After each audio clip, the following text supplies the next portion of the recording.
할렐루야. 오늘은 9월 두 번째 주일이 되겠습니다. 이제 우리 다 같이 일어나시겠습니다. 찬양으로 하나님 앞에 영광을 올리시겠습니다.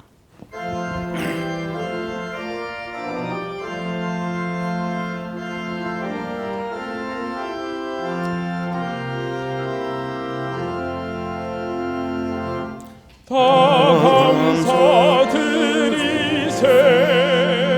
온 마음을 주께 바쳐 그 섭리 놀라워 온 세상 기뻐하네.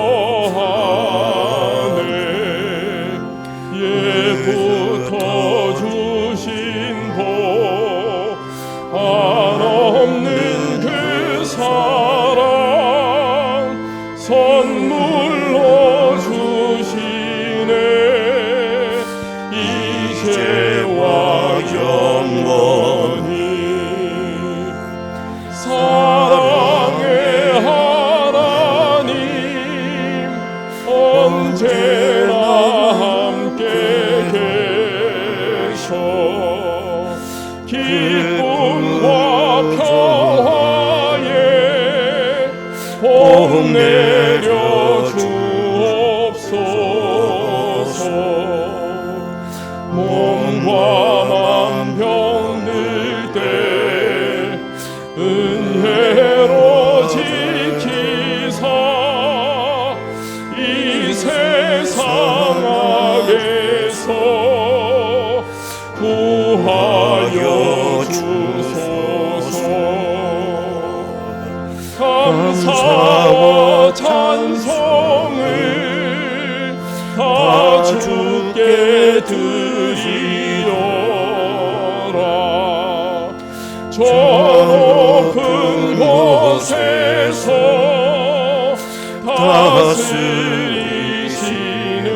주님 영원한 하나님 다 경배하여라.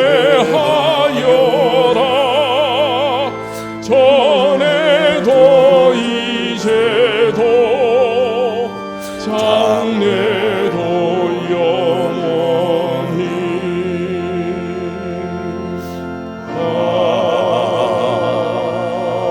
아멘.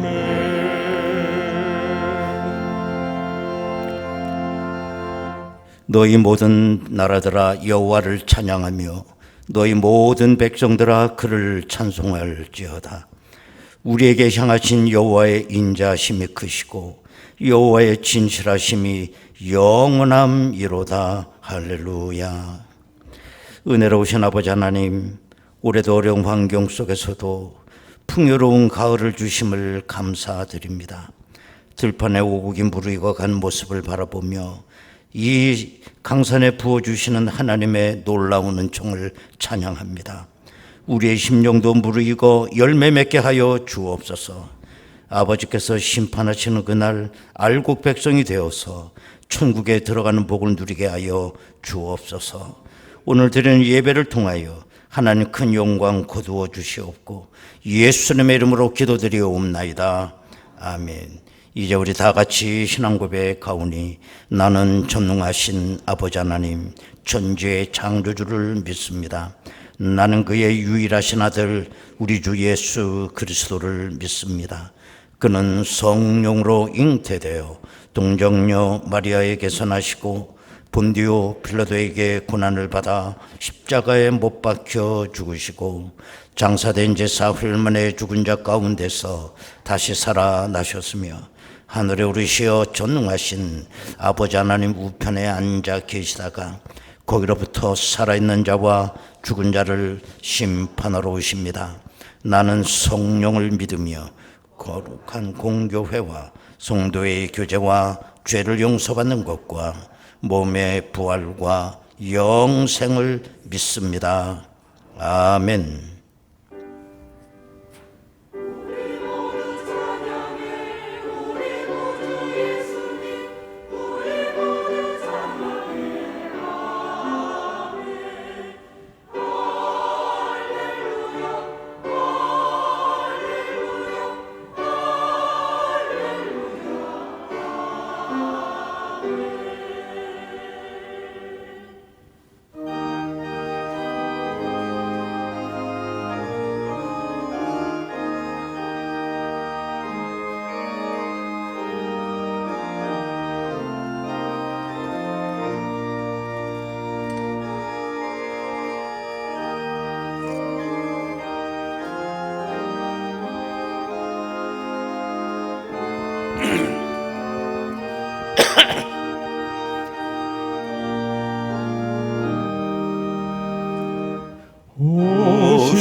신실하신 주 내 아버지여 늘 함께 계시니 두려움 없네. 그 사랑 변찮고 날 지키시며 어제나 오늘이 한결같네. 오 신실하신 주, 오 신실하신 주, 날마다 자비를 베푸시며 인용할 모든 것 내려주시니 오 신실하신 주 나의 구주. 봄철과 또 여름 가을과 겨울 해와 달 별들도 다 주의 것 만물이 주 영광 드러내도다. 신실한 주 사랑 나타내네. 오 신실하신 주, 오 신실하신 주, 날마다 자비를 베푸시며 일용할 모든 것 내려주시니 오 신실하신 주 나의 구주. 내 죄를 사하여 안위하시고 주 친히 오셔서 인도하네. 오늘의 힘되고 내일의 소망 주만이 만복을 내리시네. 오 신실하신 주, 오 신실하신 주, 날마다 자비를 베푸시며 일용할 모든 것 내려주시니 오 신실하신 주 나의 구주.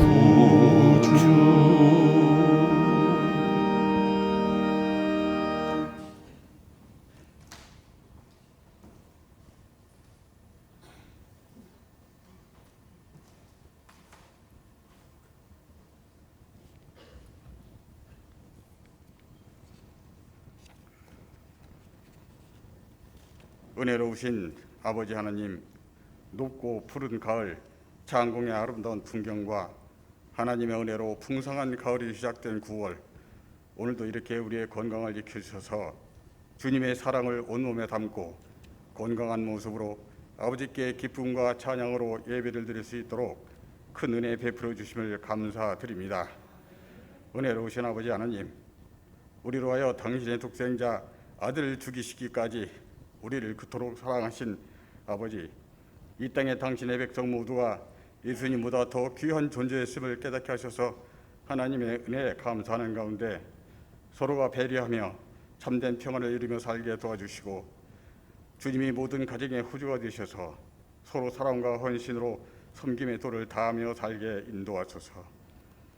우리는 현재도 자신에게 있는 것에는 당연시 여기고 감사할 줄 모르며 자신에게 없는 것만 보면서 불평 불만을 나타내며 살아가고 있사오니 나의 시선을 나에게 없는 것만 보지 않게 하시고 다만 내가 갖고 있는 것에 만족할 수 있는 마음의 가난함을 주셔서 욕심과 부러움, 시기를 시기 질투를 사라지게 하셔서 늘 하나님께서 베푸시는 은혜에 감사와 감동으로 살아갈 수 있게 인도하여 주옵소서.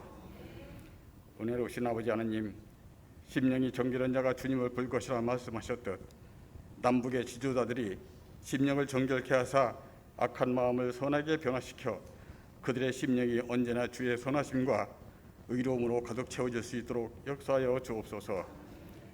그래서 전쟁이 끝난 지 반세기가 넘도록 남과 북이 서로를 끊임없이 위협하며 살아가고 있는 오늘날, 이 민족을 불쌍히 여기사 남북이 서로 화해하며 분단된 나라가 하나가 될 수 있도록 양쪽 지도자들의 생각을 받고 통일을 이룰 수 있도록 역사하여 주옵소서. 당신의 백성들이 세상의 빛과 소금이 되기를 원하시는 아버지 하나님, 하나님의 은혜를 입은 당신의 백성들이 어떤 모습으로 살아가야 할 것인지를 분별할 수 있는 지혜를 주셔서 이 어두운 시대를 살아가는 저희 그리스도인들이 세상의 빛과 소금의 역할을 다하며 살아갈 수 있게 인도하여 주옵소서. 은혜로우신 아버지 하나님, 오늘 이 예배 시간 선지자적 사명을 가지고 아버지의 말씀을 전하시기 위해 단위에 서신 목사님께 건강에 큰 은혜를 베풀어 주셔서 전혀 피곤치 않게 도와주시고, 아버지 말씀을 대언하실 때 이 자리에 모인 저희 모두가 성령받아 거듭날 수 있도록 강하게 역사하여 주옵소서. 오늘도 아버지께 아름다운 찬양을 불러올리는 성도대원 모두에게 큰 복 내려주시고, 험난한 세상 아무것도 염려하지 말고 다만 모든 일에 기도와 간구로 너희 구할 것을 감사함으로 하나님께 아뢰라. 그리하면 모든 지각에 뛰어나신 하나님의 평강이 그리스도 예수 안에서 너희 마음과 생각을 지키시리라고 말씀하신 예수님의 높으신 이름 받들어 아버지께 기도 올리옵나이다. 아멘.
아버지 하나님,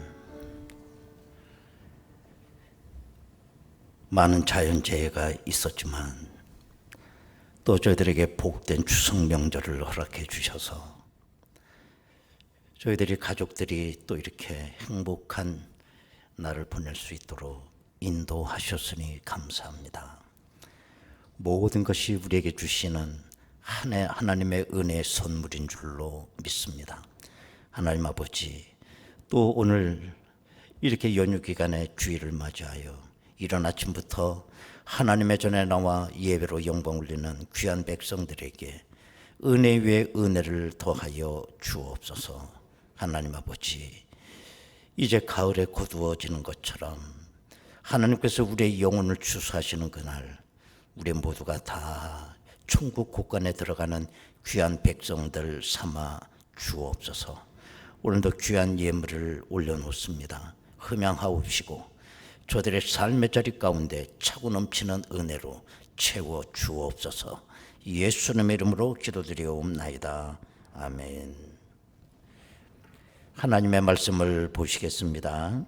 갈라디아서 5장 16절에서 24절까지 말씀 되겠습니다. 갈라디아서 5장 16절에서 24절까지의 말씀을 봉독합니다. 내가 이르노니 너희는 성령을 따라 행하라. 그리하면 육체의 욕심을 이루지 아니하리라. 육체의 소욕은 성령을 거스르고 성령은 육체를 거스르나니 이 둘이 서로 대적하므로 너희가 원하는 것을 하지 못하게 하려 함이니라. 너희가 만일 성령의 인도하시는 바가 되면 율법 아래에 있지 아니하리라. 육체의 일은 분명하니 곧 음행과 더러운 것과 호색과 우상숭배와 주술과 원수 맺는 것과 분쟁과 시기와 분냄과 당짓는 것과 분열함과 이단과 투기와 술취함과 방탕함과 또 그와 같은 것들이라. 전에 너희에게 경계한 것 같이 경계하노니 이런 일을 하는 자들은 하나님의 나라를 유업으로 받지 못할 것이요 오직 성령의 열매는 사랑과 실학과 화평과 오래 참음과 자비와 양성과 충성과 온유와 절제니 이 같은 것을 금지할 법이 없느니라. 그리스도 예수의 사람들은 육체와 함께 그 정욕과 탐심을 십자가에 못 박았느니라. 아멘.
할렐루야. 추석 연휴 기간입니다. 이 가을은 삼라만상이 열매를 맺는 그야말로 아름다운 계절이 아닐 수가 없습니다. 오늘은 추석 연휴 기간에 맞이하는 주일이기 때문에 열매 이야기를 좀 하면서 우리가 이 시간 은혜를 나누고자 합니다. 세상에는 세월이 아무리 흐르고 환경이 아무리 바뀌어도 변하지 않는 게 있습니다. 그게 뭐냐면 진리예요. 세월이 많이 흘렀다고 환경이 변했다고 해서 같이 변하는 건 진리가 아닙니다. 20, 30년 전에는 다 모든 사람이 옳다라고 생각을 했어요. 그런데 오늘 와서 보니 그게 옳은 게 아니었습니다. 그건 진리가 더 이상 아니죠. 그런데 이 세상에 있는 것들은 다 변하게끔 되어 있습니다. 변하지 않는 게 없어요. 우리에게 그 무선 통신 수단이 맨 처음 주어진 게 언제였던가요? 1984년도에 우리 보급되기 시작했던 소위 말하는 삐삐였어요. 공식 명칭은 무선 단말기였는데 우리는 그 소리가 삐삐삐삐 난다고 그래서 삐삐로 그 애칭으로 사용을 했죠. 그 삐삐가 나왔을 때 정말 신세계였습니다. 이렇게 쳐보면 삐삐삐 울리면 누군가 나에게 전화한 전화번호가 뜨죠. 아, 뭔가 연락을 해달라는가 보다. 그래서 급히 이제 연락을 해주기 위해서 공중전화 박스 앞에 길게 줄을 서서 그런 시절이 있었어요. 그때는 그 삐삐 하나만 차고 다녀도 신세계였습니다. 허리춤에 삐삐 하나 차고 다니면 아주 대단하게 보였죠. 그 후에 한 40여 년 세월이 흘렀는데 어떻게 변했을까? 시티폰이라는 게 나와서 삐삐는 자취를 감추게 되고 초창기에 또 무선전화기 나온 것 무전기만 했습니다. 그러다가 오늘에 와서는 인공지능을 갖고 있는 스마트폰 시대가 돼버렸어요. 이제는 이 스마트폰 하나를 가지고 못하는 게 없어요. 뭐 비행기, 기차 예매, 금융거래, 뭐 농사 짓는 분도 이 핸드폰 하나 가지고 물도 주고 햇빛 가리게도 덥기도 하고 다 이제는 이 스마트폰으로 하는 시대가 된 거죠. 그 두세 달 만에 새로운 모델이 자꾸 나온다는 거예요. 때문에 이 변화를 우리가 따라가지 못하면 우리는 자동적으로 그냥 원신이 돼버리는 시대가 우리가 된 겁니다. 그러나 세상이 아무리 변해도 변하지 않는 거, 아까 말씀드린 것처럼 진리예요. 진리가 뭐냐? 하나님의 원리입니다. 하나님의 원리는 창조 때부터 주님 오시는 그날까지 변하지 않을 겁니다. 그게 하나님의 원리예요.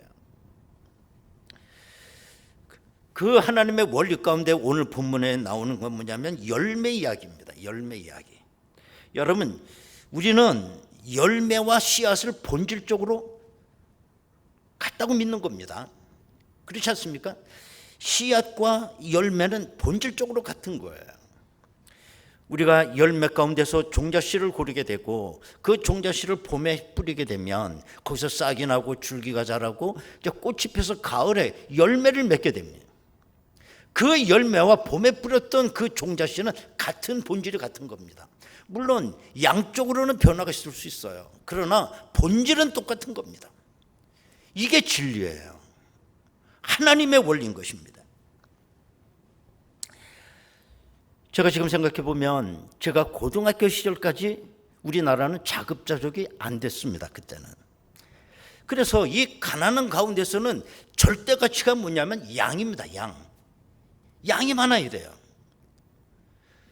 배고픈 입술은 많은데 먹을 양식이 없지 않습니까?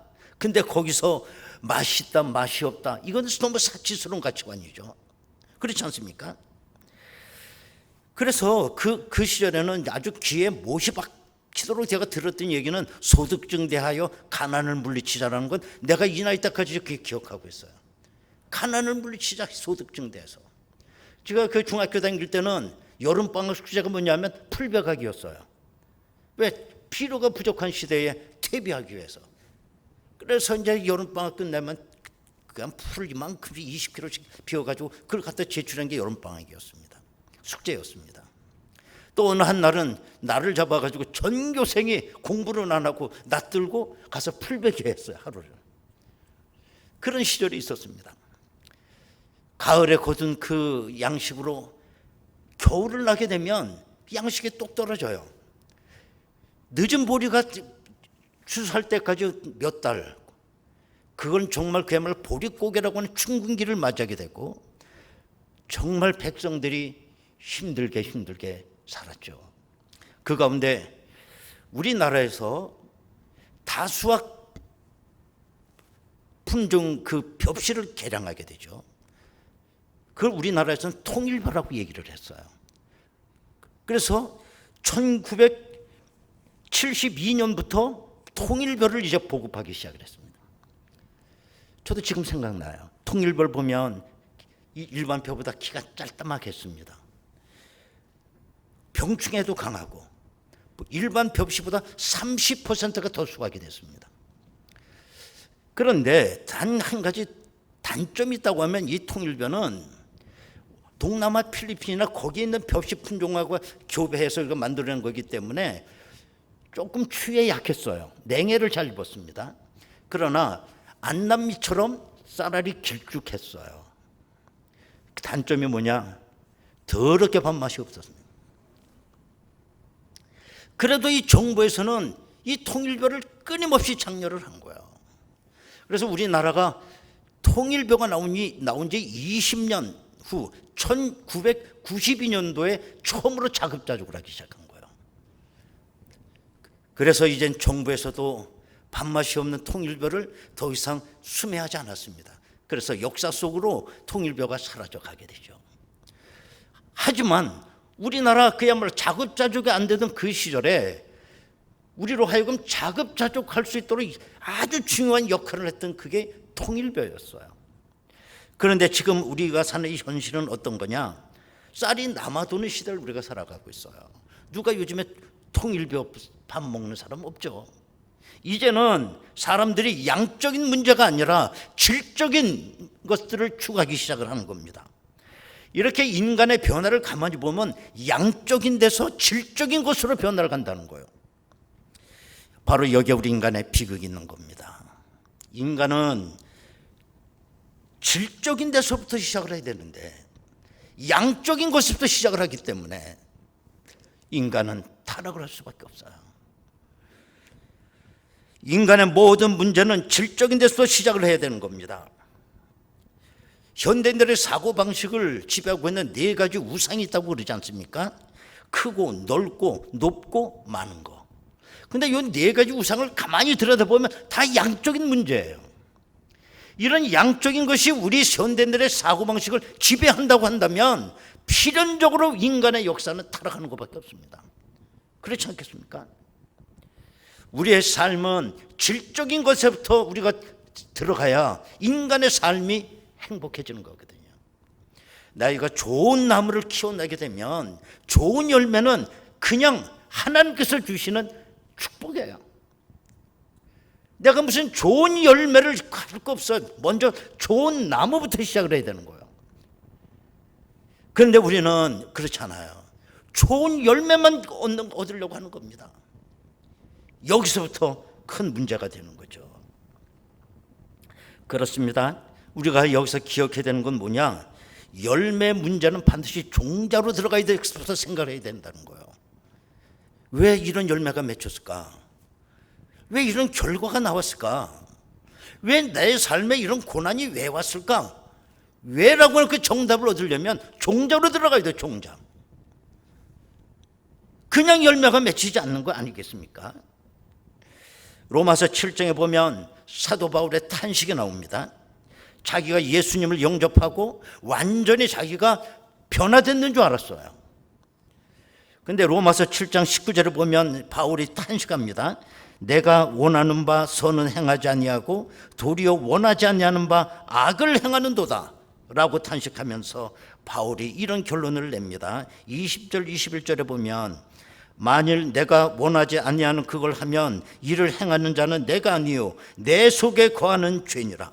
그러므로 내가 한 법을 깨달았노니 곧 선을 행하기 원하는 나에게 악이 함께 있는 것이로다. 내 속에 아직도 죄와 악이 남아있다는 거예요. 쉽게 말하면 종자 속에 아직도 악한 게 들어있더라는 겁니다.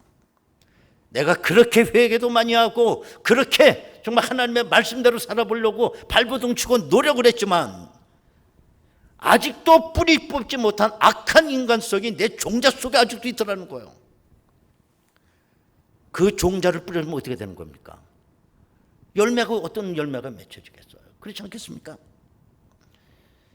시편 51편은 다윗이 우리 안에 밧세바를 간음하고 회개하는 그 시편 51편입니다. 어느 날 이 다윗이 낮잠을 자고 지붕 위를 이렇게 거닐다가 저 밑에 아랫집에서 목욕을 하고 있는 한 여인을 발견하게 됩니다. 거기서부터 정욕이 끌어올라게 됐고 결국 그 여인을 간음하는 실수를 범하게 되죠. 자, 다윗에게서 이런 열매가 어느 날 갑자기 생겼을까요? 돌연변이에서 아주 돌발적으로 생긴 열매일까요? 그렇지 않아요. 다윗은 이 부분에 대해서 아주 본질적인 회개를 하고 있는 겁니다. 시편 51편 3절에 보면 물은 나는 내 죄과를 아오니 내 죄가 항상 내 앞에 있나이다. 또 3절에 보면 물은 나는 내 죄가를 아오니 내 죄가 항상 내 앞에 있나이다. 또 5절 계속해 보면 내가 죄악 중에서 출생하였으며 어머니가 죄 중에서 나를 잉태하였나이다. 나는 죄악 가운데서 출생을 했다. 어머니가 나를 낳을 때부터 나는 그때부터도 죄가 있었다. 다윗의 이와 같은 열매는 어떤 충동적인 열매가 아닙니다. 벌써 뿌리에 죄가 있었어요. 어느 날 갑자기 생긴 게 아니라는 거죠. 씨앗이 없고서 어떻게 열매가 있을 수 있겠나요? 나의 그 종자 속에 이미 어머니 뱃속에 태어날 때부터 나에게는 이 죄가 있었다. 그게 이제 열매로 나타났을 뿐이에요. 그동안 기회가 없었던 거예요. 그게 열매가 맺힐 기회가. 그러나 그런 여건과 조건이 형성되니까 단호하게 그 열매가 맺혀지더라는 거죠. 오늘 보면 19절에서 21절에 보면 육신에 매여 사는 인간들의 열매가 쭉 기록되어 있습니다. 육체의 일은 분명하니 곧 음행과 더러운 것과 호색과 우상 숭배와 주술과 원수 맺는 것과 분쟁과 시기와 분냄과 탕짓는 것과 분열함과 이단과 투기와 술 취함과 방탕함과 또 그와 같은 것들이라. 전에 너희에게 경계한 것 같이 경계하노니 이런 일을 하는 자들은 하나님의 나라를 유업으로 받지 못할 것이요. 그랬어요. 여러분, 이런 인간들의 열매가 어떤 수양이나 훈련이나 공부가 부족해서 생긴 거라고 생각하십니까? 그렇잖아요. 교양이 없어서도 아니고 교육이 부족해서도 아니고 자기 결단력이 부족한 것도 아니고 의지가 약해서 그런 이런 열매가 맺히는 거 아닙니다. 요즘에 날이 막 매일같이 보면 얼마나 그 범죄 행위들이 많이 드러나고 있어요. 그럼 그 범죄한 사람들이 가방끈이 짧아서 그런 범죄를 하나요? 그렇지 않습니다. 그 사람 배울 대로 다 배운 사람들이에요. 높은 자리에 차고 앉아 있는 겁니다. 그러면서 문제는 종자가 잘못된 거예요. 종자가 잘못됐기 때문에 아무리 공부를 많이 해도 더 큰 죄를 짓는 겁니다. 종자가 잘못됐는데 어떻게 거기서 선한 열매가 맺겠어요? 제가 인간의 원죄를 내가 가끔 설명할 때 고엽나무 비유를 내가 자주 합니다. 여러분, 고엽나무에다가 내가 물을 주고 비료를 주고 그냥 정성껏 가꾸게 되면 고엽나무에서 감이 열리는 거냐? 절대 그렇지 않아요. 고엽나무는 종자가 고엽나무이기 때문에 필연적으로 고엽 열매만 맺을 수밖에 없어요. 고엽나무를 정성스럽게 키우면 더 큰 고엽 열매가 맺힐 뿐이에요. 종자가 좋지 못한데 거기다가 공부를 시키고 수양을 하고 훈련을 하고 하면 새 사람이 되는 게 아니라 더 큰 죄인이 된다는 거예요. 종자에 문제가 있게 돼. 종자에. 어떤 학교에서 시험을 보게 됐어요. 시험 문제 중에 이런 문제가 있었습니다. 독일 철학에 기초를 놓은 사람이 누구입니까? 시험 문제가 그거야. 근데 그 뒤에 있는 학생이 앞에 있는 학생 자꾸 시험지를 이렇게 보려고 그래. 왜냐면 앞에 있는 학생이 그 학급에서 1등하는 학생이었거든요. 그냥 뭐 이렇게도 보고 이렇게 보고 뭐 하다가 슬쩍 봤어. 근데 그 학생이 니체라고 쓴 거야. 근데 공부 못한 이 자식은 그걸 잘못 읽은 거고 나체로 읽은 거야. 나체. 그래서 앞에 있는 학생하고 답을 똑같이 쓸 수는 없잖아. 다 보고 쓴 것 같아서. 자기는 좀 다르게 써야 되겠다고 누드 이렇게 쓴 거야. 누드. 그 뒤에 있는 학생이 앞에 학생 보니까 1등한 학생을 보고 답을 쓰거든요. 뒤에서 그냥 찬둥 쿡쿡 찌르면서 그 시험 문제 답안 좀 보여달라고 내가 난리야 쿡쿡 찌르고 그래서 이렇게 살짝 보여줬어. 그지 누드라고 써 있는 거야. 근데 이 학생이 가만히 생각해 보니 저 첫 번째 학생, 두 번째 학생 세 사람의 답이 똑같으면 안 되잖아. 난 조금 다르게 써야 되겠다. 그리고 다르게 쓴 답이 뭔지 알아요? 알몸. 그렇게 썼다는 거죠. 어떻게 생각해 보면 종자가 변하지 않는데 답을 아무리 다르게 써도 정답은 나올 수가 없어요. 그렇지 않겠습니까? 여러분, 세상의 종자를 변화시킬 수 있는 윤리는 없어요.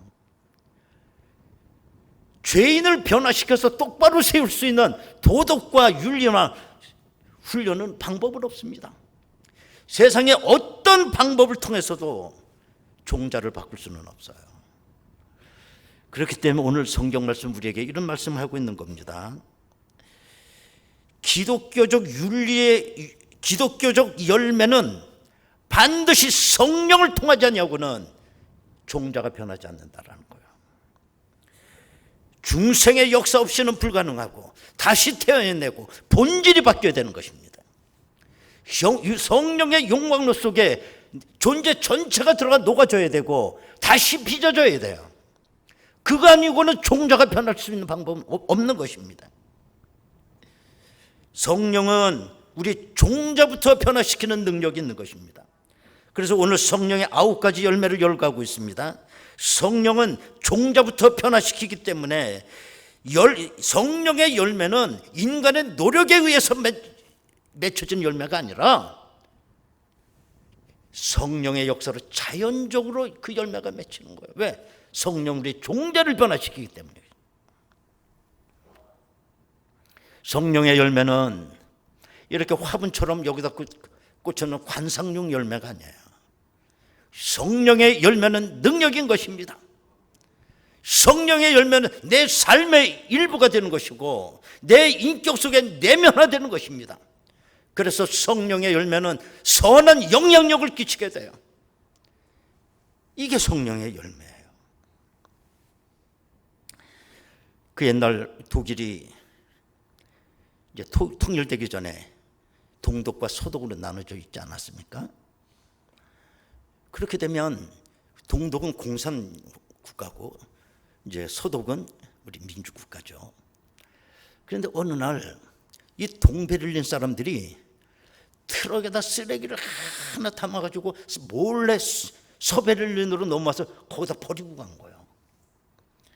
얼마나 괘씸해요. 근데 이 공산주의 국가 사람들이 생각해 보는 것들은 다 비정상이야. 어떻게 그런 행동을 합니까? 북한도 또 마찬가지야. 어떻게 저렇게 아무리 공산국가라도 인간의 기본적인 상식이 있잖아요.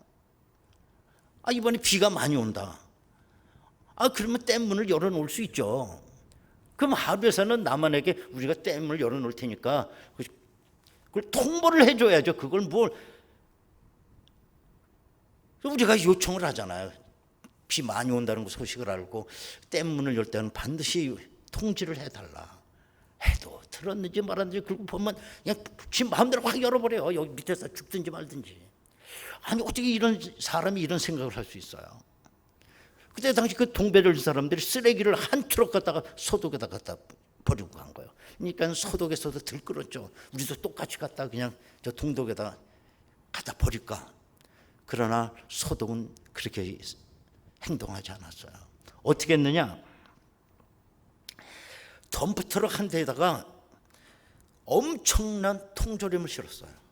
그리고 쉽게 부패하지 않는 식료품을 거기다 해다가 그 동독 그 쓰레기 치운 그 자리에다 산뜩 쌓아놓고 긁고 왔어요. 그리고 거기다가 뭐라고 이제 팻말을 붙였냐면, 사람은 각자 자기 속에 있는 걸 주기 마련이다. 이거 정말 짧지만 명설교예요. 사람은 누구나 자기 속에 있는 걸 주기 마련이다. 없는 걸 어떻게 줍니까? 쓰레기 같은 마음만 있으면 쓰레기밖에 줄 게 없어요. 중요한 거는 내 내면 속에 어떤 것이 들어있느냐. 성령의 그 열매를 맺게 되면 그야말로 내 인격 속에 열매가 내면화되어 있기 때문에 그 열매를 주는 거예요. 열매를. 여러분, 성경 번역사에서 가장 중요한 공헌을 한 사람이 누구냐면 윌리엄 틴데일이라고 하는 그분이었어요. 이분은 그동안은 라틴어와 헬라어로만 성경이 되어 있기 때문에 사제들만 그 성경을 읽었습니다. 그런데 윌리엄 틴데일이 이걸 영어로 번역한 거예요. 그래서 결국은 교황청에 의해서 괘씸죄 걸리게 됐죠. 그래서 그때 영국왕 헨리 8세가 첩자를 보내서 윌리엄 틴데일을 체포를 해요. 그리고 높은 장대에 매달리게 되고 교수형을 내렸다가 결국은 화형을 시켜서 틴데일을 죽여버려요.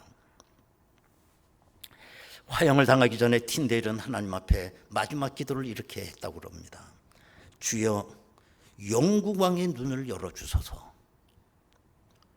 그 기도를 하고 틴데일은 순교를 하게 되는데, 틴데일이 죽고 나서 세월이 좀 흐른 후에 영국의 제임스 왕이 이제 올라서게 되고, 제임스 왕은 1611년도에 성경을 영어로 번역해서 백성들에게 보급을 하라고 그래요. 그래서 그때 이 제임스 왕이 영어로 번역해서 백성들에게 보급한 이걸 우리는 흠정력 성경이라고 그러는데, 아직까지도 가장 권위 있고 가장 전통 깊은 걸로 인정을 하고 있어요. 흠정력 성경. 이 흠정력 성경이 얼마나 많은 사람들을 영혼을 구원하는데 이바지했는지 알 수가 없어요. 지금도 아주 권위 있는 성경이죠. 흠정력 성경. 여러분, 이것이 그야말로 성령이 우리 속에 내면화될 때 그 열매가 얼마나 막강한 영향력을 끼치는지 우리는 알 수가 있습니다. 여러분, 사람이란 무언가 반드시 열매를 맺게 돼 있어요. 열매가 없는 사람은 없습니다. 좋은 열매건 나쁜 열매건 어쨌든 인간은 열매를 맺어요. 나는 사람 앞에 잘 보이기 위해서 선한 척 연기를 할 수 있습니다. 열심인 척 할 수 있습니다. 거룩한 척하며 살 수 있습니다. 그러나 열매는 속일 수가 없어요. 열매는. 예수님도 말씀하시기를 마태복음 7장 16절에 보면 그들의 열매로 그대를 알지니 가시나무에서 포도를 또는 엉겅퀴에서 무화과를 따겠느냐 라고 얘기했어요. 나의 인간됨, 나의 열매를 통해서 반드시 심판을 받게 될 것입니다. 예수님은 무서운 경고도 하셨습니다. 열매 맺지 못하는 나무마다 도끼로 찍어서 불에 던져지게 될 것이다. 그리고 지금 도끼가 나무 뿌리 밑에 놓여져 있다. 종말론적 경고를 우리에게 하고 있습니다. 우리가 추석 연휴를 맞이하면서 이제 열매를 우리가 거두게 되는데, 나 또한 열매를 맺을 수밖에 없는 필연적 존재입니다. 어떤 열매를 맺느냐? 가장 중요합니다. 성령의 역사 없이 나의 본질이 바뀔 수가 없어요. 아무리 공부를 많이 하고 아무리 내가 뭘 한다 하더라도 성령의 역사 없이 나의 본질이 바뀔 수 없다는 것. 더 큰 죄의 열매가 맺힐 뿐인 것입니다. 여러분, 이 복된 이 가을의 계절에 내 인생에 과연 어떤 열매가 맺혀지고 어떤 선한 영향력으로 나는 살아가고 있는가, 다시 한번 우리 자신을 돌아볼 수 있는 기회가 되기를 원합니다. 여러분이 우리 다 같이 한번 통성으로 기도하시겠습니다.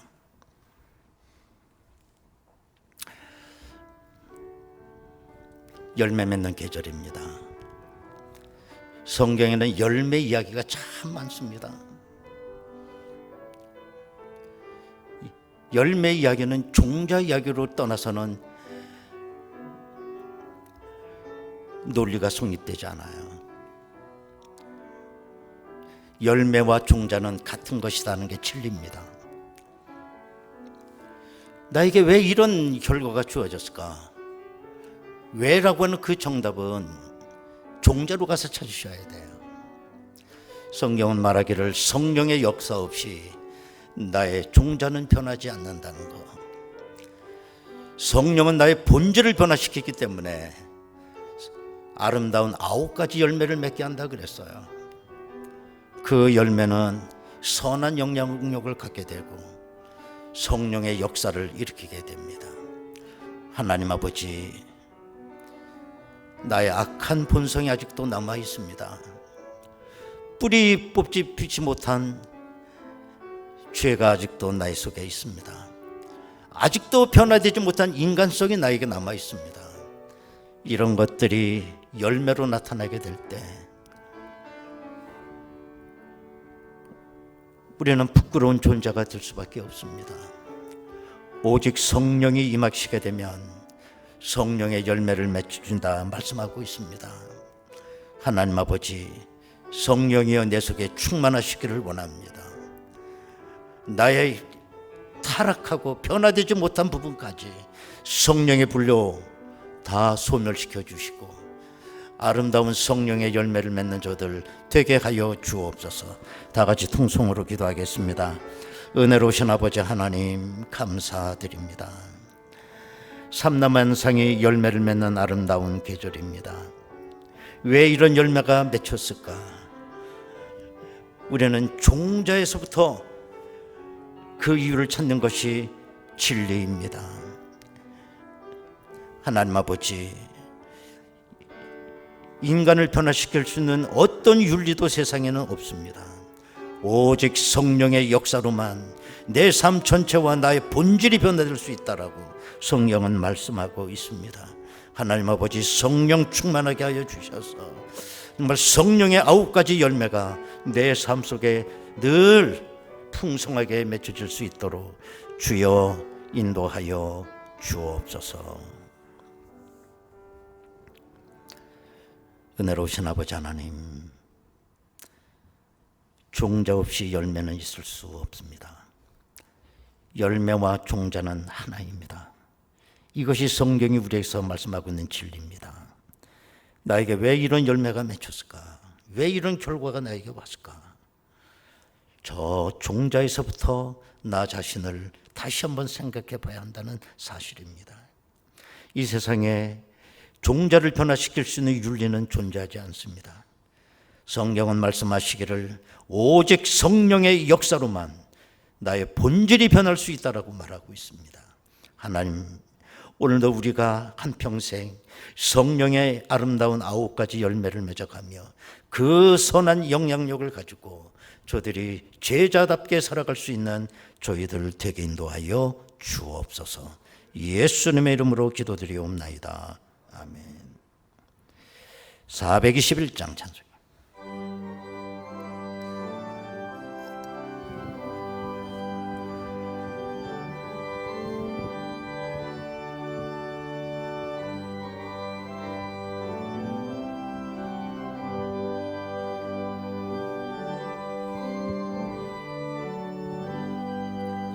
내가 예수 믿고서 죄사함 받아 나의 모든 것 다 변했네.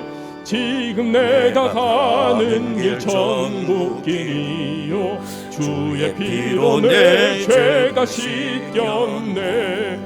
나의 모든 것 변하고 그 피로 구속 받았네. 하나님은 나의 구원 되시오니 내게 정죄함 없겠네.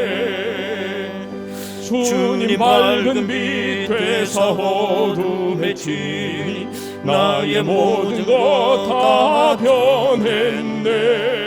지금 내가 주 앞에 온전케 됨은 주의 공로를 의지함일세.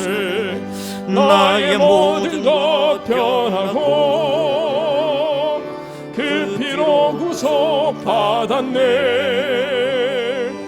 하나님은 나의 구원 되시오니 내게 정죄함 없겠네. 내게 성령 임하고 그 크신 사랑 나의 맘에 가득 채우며 모든 공포 내게서 물리치시니 내 맘 항상 주 안에 있겠네. 나의 모든 것 변하고 그 피로 구속 받았네. 하나님은 나의 구원 되시오니 내게 정죄함 없겠네.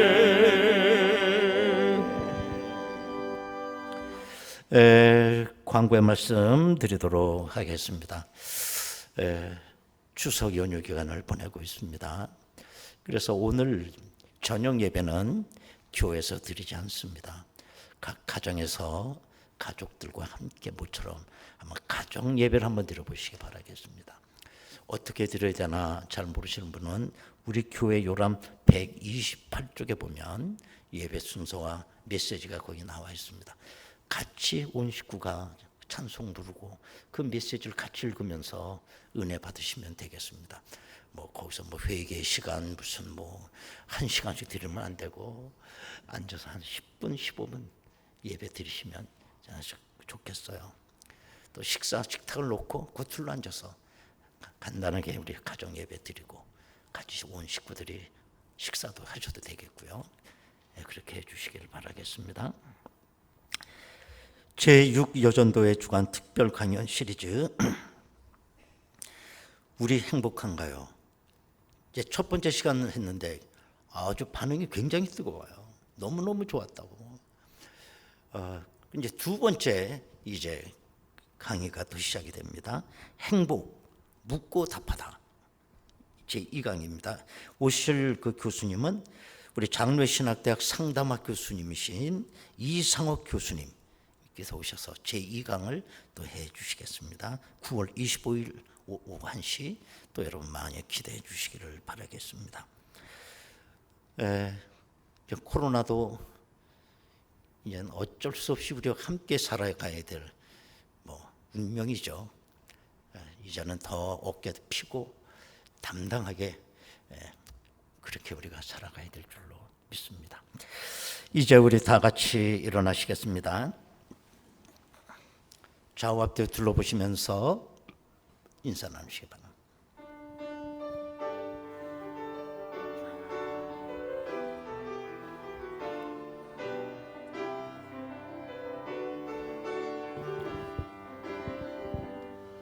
내 눈 주의 영광을 보네. 우리 가운데 계신 주님,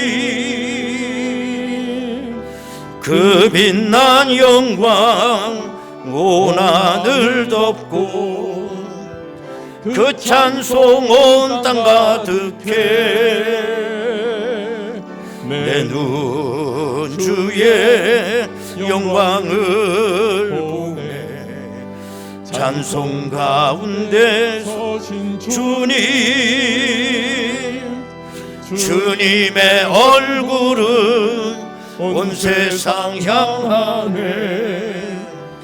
권능의 팔을 드셨네. 주의 영광 이곳에 가득해. 우린 선의 주님과 함께 찬양하며 우리는 전진하. 모든 열방 주볼 때까지. 모든 할렐루야. 열방 주볼 때까지 내 눈 주의 영광을 보네. 찬송 가운데 서신 주님, 주님의 얼굴은 온 세상 향하네. 여러분의 두 손 들고 찬양하겠습니다. 할렐루야. 주의 영광 이곳에 가득해. 우린 선의 주님과 함께 찬양하며 우리는 전진하리. 모든 열방 주볼 때까지. 모든 열방 주볼 때까지. 모든 열방 주볼